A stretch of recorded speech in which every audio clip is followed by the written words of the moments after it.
this afternoon. Before I even get started, on the way over here, I got a phone call from a constituent who made it clear that she's scared living here in this country, and she has lived here in Miami-Dade County for over 20 years. And she said this is the scariest she's ever been as an individual here in Miami-Dade County who is a Haitian American, who has contributed to this country and has contributed to this community. And to now see this country and also the state of Florida, because we're not going to let them off the hook either, and how they have handled our immigrant community. So wow would be a good word for the moment that we're in right now, and especially what the Trump administration is doing to here today. I'm disappointed because the frustration that we're seeing in this country and even in this room, the Trump administration think that this is a game. Or they believe that the people's lives who stand here today, that these are not humanitarian issues, but I come to tell the Trump administration, these are human beings, these are individuals who have families, and these are people who have contributed to this country and to this state and to our communities. Yes. These are our brothers and our sisters who stand here today. Their brothers and their sisters live within our communities. First it was the Venezuelans a few weeks ago. Now it's the Haitian community. America, you're next. Yeah. We don't even know who's next under this Trump administration, but I come to to warn America that you're next. Because if they start coming for one, they come for all of us. The temporary protected status was not just a policy thing. It has been the lifeline of nearly 500,000 Haitians who have built their lives here, who's built their businesses here, who's built their families here within the United States. Individuals who have become our neighbors, my neighbor. Individuals who have become our co-workers. Individuals who have become our friends of the people who we're talking about. But instead of recognizing these individuals' contributions to humanity,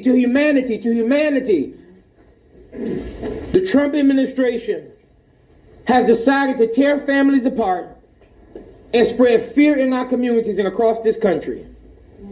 Remember this, Haiti is still trying to this day, trying to recover from a devastating earthquake where many families and still people are struggling to rebuild. And even with the unrest that's happening in Haiti, the United States of America think it is becoming of them to send individuals back to a country that they themselves know is not livable. How cruel can we be, America? How callous can we be about the lives of individuals who have contributed to this community? And I'm talking about the human beings that work here in Miami-Dade County, who work here in Florida, and they contribute to this economy. And to force people out of the only home they've known for decades without any regard for their safety or their well-being, I repeat again that it's nothing but cruel. And while I'm disappointed, I'll be very honest with you all, I'm not surprised.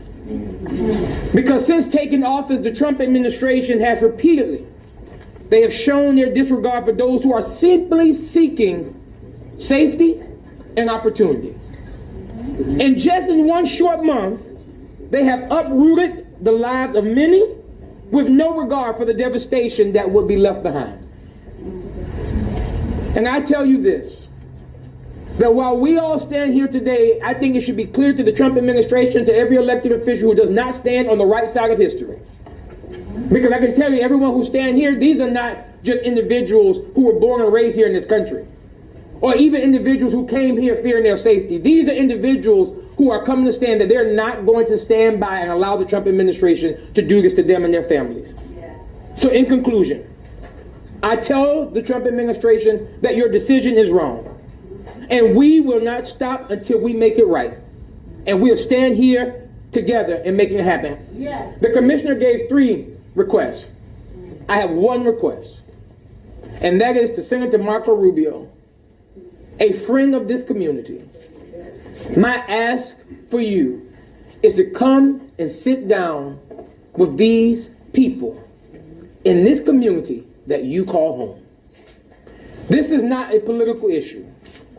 This has nothing to do with Democrats and Republicans. This has everything to do with humanity. And my hope is that every elected official who's watching this in America, I hope you're watching also, that humanity and decency is still right. Yeah. And democracy will reign. And the pendulum will swing. But if the question is, who's going to do the pulling? And I can promise you, it's the people who stand here today. Thank you. Thank you very much, State Senator Jones. We are acknowledging the presence of three elected official entities. We have Mr. Roland, who is representing. We have Mr. Roland, who is representing Vice Mayor Marie Estime Irvin from the municipality of North Miami. We have Michelle Johnson, who's representing Miami-Dade County Mayor Daniel Rincava, and we have Mr. Zico Fremont, very much name familiar with Brazilians, who is representing Wallace Aristide, who is the Florida State Rep for District 107. And we want to say a big thank you to all three of you for coming. We are now going to segue to the legal and faith portion of our events. And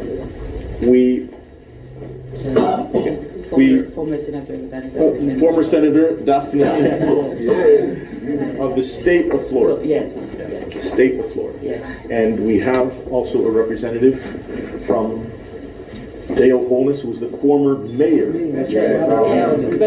Broward County. Close to 2 million people in Broward County, and my longtime brother. Thank you so much. Okay. Yes. Florida Rising. Yes. Okay. We also have a number of organizations that we will be recognizing as we move on in the program. So we're going now to our legal portion. We have Mr.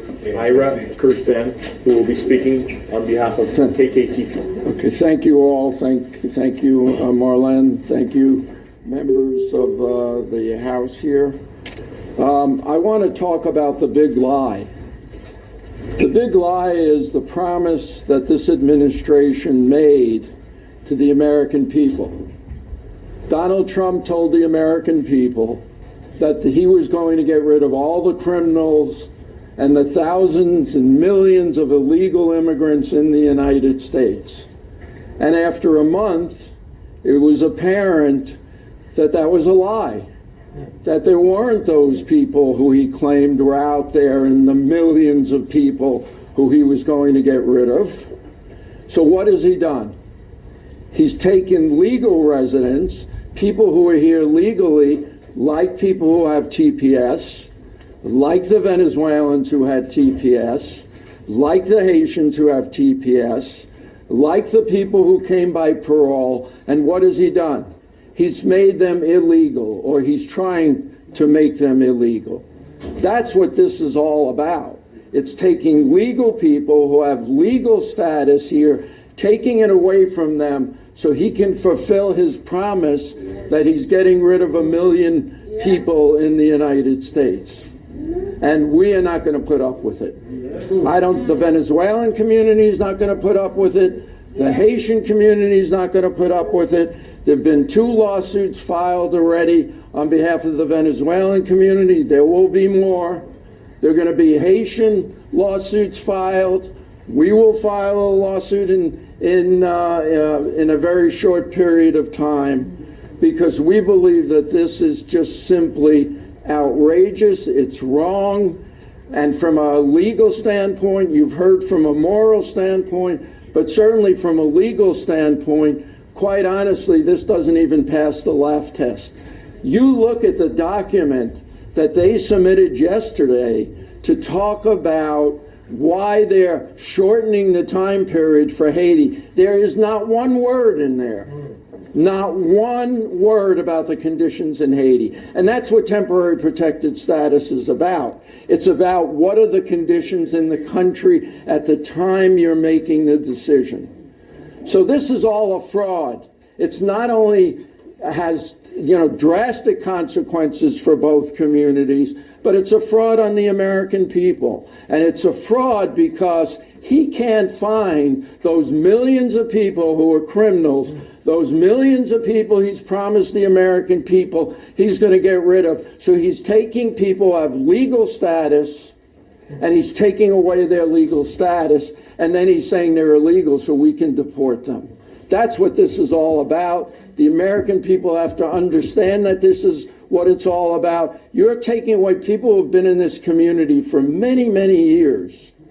And as you've heard already, have worked very hard in this community. They pay taxes. Immigrants in this state pay over $11 billion in taxes.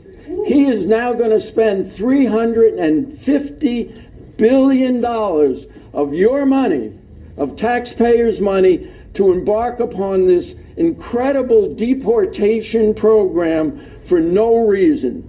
No reason at all, because he's taking people who contribute to this community economically, politically, socially, in every way. He's making them illegal just to fulfill his campaign promise. It's outrageous. We're going to sue them, and we're going to win the case just as we did in 2017. So thank you.